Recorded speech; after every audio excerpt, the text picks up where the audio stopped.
విక్రమ్ టీవీకి సబ్స్క్రైబ్ చేయండి. Subscribe to Vikram TV. Subscribe to Vikram TV.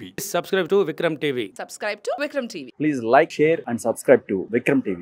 BRS ప్రభుత్వంలో Shadnagar side BRS ప్రభుత్వం ఏమేమి అభివృద్ధి చేసింది, ఇంకా ఏమేమి అభివృద్ధి చేయాల్సి ఉండేది? అయితే బీఆర్ఎస్ ప్రభుత్వం అభివృద్ధి అనే దానికి చాలా దూరంగా ఉండండి షాద్నగర్ కాన్స్టిట్యున్సీలో అయితే. ఓకే. ఎందుకంటే ప్రజలు ఏదైతే నమ్మకం పెట్టుకొని కేసీఆర్ అనే బొమ్మను చూసి ప్రజలు ఓట్లేసారు. కేసీఆర్ అనే బొమ్మను కాదు చూడాల్సింది, స్థానిక ఎమ్మెల్యేని చూడాలి.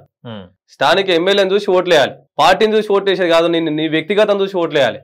ఆ వ్యక్తిగతంగా చేసుకుంటే నువ్వు జీరోలు ఉన్నావు ఇలా. కాబట్టే జనరల్ గా ఉండే సీట్ల షాద్నగర్ కాన్స్టిట్యున్సీలో జనరల్ కాన్స్టిట్యున్సీలో కూడా ఇవాళ ఒక అట్టేరు నియోజకవర్గం నుంచి వచ్చిన ఈలపల్లి శంకరయ్య గారు కూడా కాంగ్రెస్ పార్టీ టికెట్ తీసుకొని ఇవాళ ప్రజలు బీసీ వ్యక్తిని అయినప్పటికీ కూడా స్వాగతించి ఇలా గెలిపించి 6,800 ఓట్ల మెజార్టీతో గెలిపించడం జరిగింది. ఇవాళ వీళ్ళు చూసుకున్నట్టయితే దాదాపు బస్టాండ్ నుంచి బాబునారు టోల్గేట్ ఉంది. టోల్గేట్ దగ్గరికి దాదాపు ఒక 2.5-3 కిలోమీటర్లు అవుతుంది. కుంటాలు వాడి ఎంతో మంది యాక్సిడెంట్లు అయినాయి.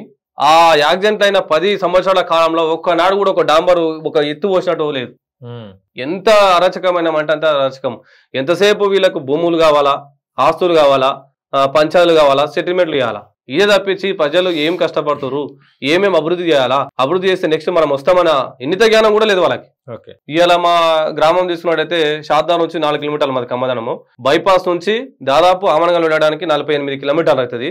ఈ 48 కిలోమీటర్లు అంతకు ముందు ప్రతాప్ రెడ్డి గారు ఉన్నాడుండే 10 టర్మ్ల కింద. అప్పుడు వేసిన రోడ్డు 10 సంవత్సరాలు ఎన్నాడు ఒకనాడు ఇంత సిమెంట్ పోయలే, ఒక గంప 38 గంపేయలే. మొన్న రీసెంట్ గా లాస్ట్ ఎలక్షన్లు జరుగుతున్నాయి అన్నప్పుడు మా గ్రామంలో ఉండే బీఆర్ఎస్ కార్యకర్తలు పోయి, అయ్యా మేము క్లియర్ చెప్తున్నాము, మాకు కమ్మదనం దాకానన్నా రోడ్ వేయరు, మిగతాది ఏమైనా చేసుకో కానీ కమ్మదనం దాకానన్నా రోడ్ వేస్తే మేము బయటకు పోయి చెప్పగలుగుతాము, బయటకు పోయి అడుగుతా కానీ, లేకపోతే మేము అడగం నువ్వు ఏమైనా చేసుకో అని చేతులు ఎత్తేస్తే ఇమ్మీడియట్ గా రెస్పాన్స్ అయ్యి అప్పుడు ఏదైతే మా 4 కిలోమీటర్లు ఉందో అందులో 2 కిలోమీటర్ల రోడ్డు వేయించడం జరిగింది. అది కూడా మీకు కనిపిస్తుంది. 2 కిలోమీటర్ల రోడ్ వేయించింది.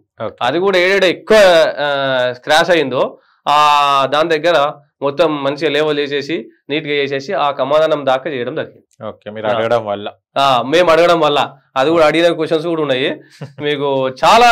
అసలు మేము ఎప్పుడు కూడా నేనైతే చెప్తాను, నిజంగా నేను ఒక డిప్యూటీ సర్పంచ్ కదా, 2 సార్లు ఏమో వచ్చిండు ఎమ్మెల్యే గారు మా ఊళ్ళకి, అంతే 2 సార్లు 3 సార్లు వచ్చిండు. అది కూడా ఎప్పుడెప్పుడు అంటే సీసీ రోడ్ ఫస్ట్ గెలిచిన సెకండ్ టైం గెలిచినాక సీసీ రోడ్ ఓపెన్ చేసారు. మేము డిప్యూటీ సర్పంచ్ అయినాక ఆ సీసీ రోడ్ కొబ్బరికాయ కొట్టునికి వచ్చిండు. ఇక ఇంకో సమస్య గురించి వస్తే ఒట్టిగా ఇద్దరు కొడుకులు ఉంటారు. ఈ ఇద్దరు కొడుకులు చెరో భాగం ఒక మండలు ఒక దిక్కెళ్ళి ఈ రోడ్ నువ్వు పంచుకో, ఈ రోడ్ నేను, ఇక మొత్తం డీలింగ్ ఇల్లే చేసుకుంటారు. ఎమ్మెల్యే సార్ భజన చేసుకుంటూ కూర్చుంటాడు. ఇక కానీ మీరు ఇట్లా తిరుగుతున్నారు కదా, అంటే న్యాయం వైపే పోరాడుతున్నారు అంటున్నారు కదా, మీకు ఎప్పుడైనా వ్యతిరేకం రావడం కానీ, మీ మీద అటాక్లు కానీ, అరే వీడిని తొక్కేయాలని ఎవరైనా ఆలోచించారా? 100% అండి. ఇప్పుడు నేను చెప్పాను కదా, బీఆర్ఎస్ మిగతా బీజేపీ కానీ బీఎస్పీ వాళ్ళు కానీ ఎప్పుడు కూడా అట్లాంటివి చేయలేదు. బీఆర్ఎస్ పార్టీలో ఉన్న కొంతమంది మాత్రం, అందరు కాదు, కొంతమంది మాత్రము ఘోరంగా అవమానించారు. నేను డిప్యూటీ సర్పంచ్ అయిన తర్వాత మామూలుగా మా గ్రామ పంచాయతీలో సర్పంచ్ పక్కన డిప్యూటీ సర్పంచ్ది, యూతల పక్కన సెక్రటరీది, ఈ 3 చైర్లు లైన్గా ఉంటాయి.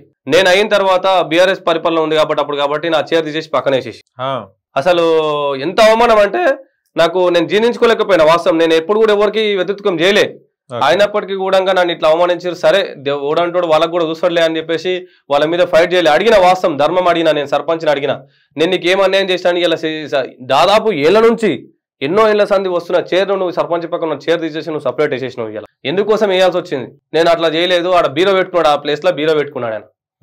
ఇక ఆయన ఏదో స్టోరీ చెప్పిండు, నచ్చ చెప్పాలని చూసిండు. సరే పోనీ ఎవరు ధర్మం అలాగే ఉంటుందని చెప్పేసి నేను ఊకున్నా తప్పించి ఆయన మీద ఫైట్ చేయలేదు, ఆయన మీద కొట్లాడలేదు. అట్లా ఎన్నో అవమానాలు జరిగినాయి. ఆ చేసి పక్కన వేసిరు. తర్వాత నేను బిల్లులు పెడితే నా బిల్లులు రాకుండా ఆపేసిరు. ఊళ్ళో డెవలప్మెంట్ కోసమే చేసినా నేను. ఇలా ఆ బిల్లులు ఆపేసే ప్రయత్నం చేసిరు. ఇలా ఇప్పటికి కూడా బిల్లు రావడానికి కోసం మారలే అని అనుకుంటున్నాను నేను. ఎందుకంటే దాదాపు 1,80,000 రూపాయలు అంటే మీరు ఇంట్రెస్ట్ చేసుకుంటే దాదాపు సంవత్సరం అవుతుంది. కాబట్టి ఎంత నష్టపోతున్నామో అంత నష్టపోతా ఉన్నాం వాళ్ళ వల్ల. మేము మాత్రం అటువంటి పని చేయమండి, 100% చెప్తున్నా. నేను నా ఉద్దేశం కాడికి వస్తే మాత్రము ఏ పార్టీ నన్ను ఉండని ఏమని ఉండని, గ్రామాన్ని అభివృద్ధి చేసుకోవాలి, ఒక రోల్ మోడల్ గా తీసుకోవాలి. ఇప్పుడు ప్లాస్టిక్ ఉందండి, 100% దాన్ని నిర్మూలించడానికి ప్రయత్నం చేయి, నీ పేరు ఉంటుంది. మద్యమం ఉంది, ఇవాళ దుకాణాలన్నీ బంద్ పెట్టి, నేను గెలిచిన తర్వాత కొంతమంది ఆడవాళ్ళకి ఎవరైతే మాట్లాడడం జరిగింది. నేను వచ్చిన తర్వాత కంపల్సరిగా ఈ ఈ ఊళ్ళల్లో మద్యం అమ్ముతారు కదా షాప్లో, కిరాణా షాప్లలో, అవును. వాటిని బంద్ చేపిస్తా అని చెప్పడం జరిగింది. దానికి సపోర్ట్ గా ఈ బీఆర్ఎస్ కార్యకర్తలలో కొంతమంది సపోర్ట్ చేసిరు. చేస్తూనే ఇటు ఈ చేతితో ఇట్లా అంటూనే ఆ చేతితో ఇట్లా గుంజుకుంటా ఉన్నారు. ఇగో ఏం కాదు అమ్ముర్రి అట నీతం చెప్పాలి, ఈ చేత్తోనే అమ్మకూర అటెట్ అవుతుంది అంటే నా ముందరికి వచ్చేసరికి ఇట్లా సినిమాలు చూపిస్తా ఉన్నారు.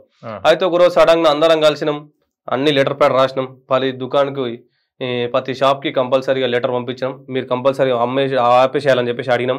వాళ్ళని అందరినీ పిలిపించినాం, గ్రామసభకు పిలిపించి మాట్లాడిన తర్వాత వాళ్ళందరూ ఏమన్నారంటే మేము బతుకు తెరువు దాని మీద బతుకుతున్నాం కొన్ని దుకాణాలు, మేము అది సడన్ గా బంద్ చేయాలంటే ఎట్లయితుందంటే వీటితో పాటు ఆల్టర్నేట్ గా మీరు ఏ బిజినెస్ అనేది చేసుకోండి, ఇది మాత్రం వద్దంటే వాళ్ళు ఏమన్నా కనీసం టైమింగ్ అని పెట్టానంటే నీకు టైమింగ్ వద్దేమొద్దని చెప్పేసి అనుకున్నాం. తర్వాత టైమింగ్ అని చెప్దాం అనుకున్నాం.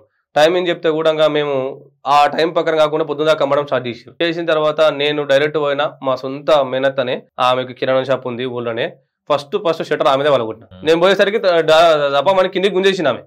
గుంజేస్తే ఏ తేపోరా గడపర తెప్ప అని చెప్పేసి ఇమ్మీడియట్ గా గడపర తెప్పి షటర్ పైకి లేపినాం. అందులో ఉండే కోటర్ సీసాలు తీసుకొచ్చి బయట వలగొట్టేసేసినాం.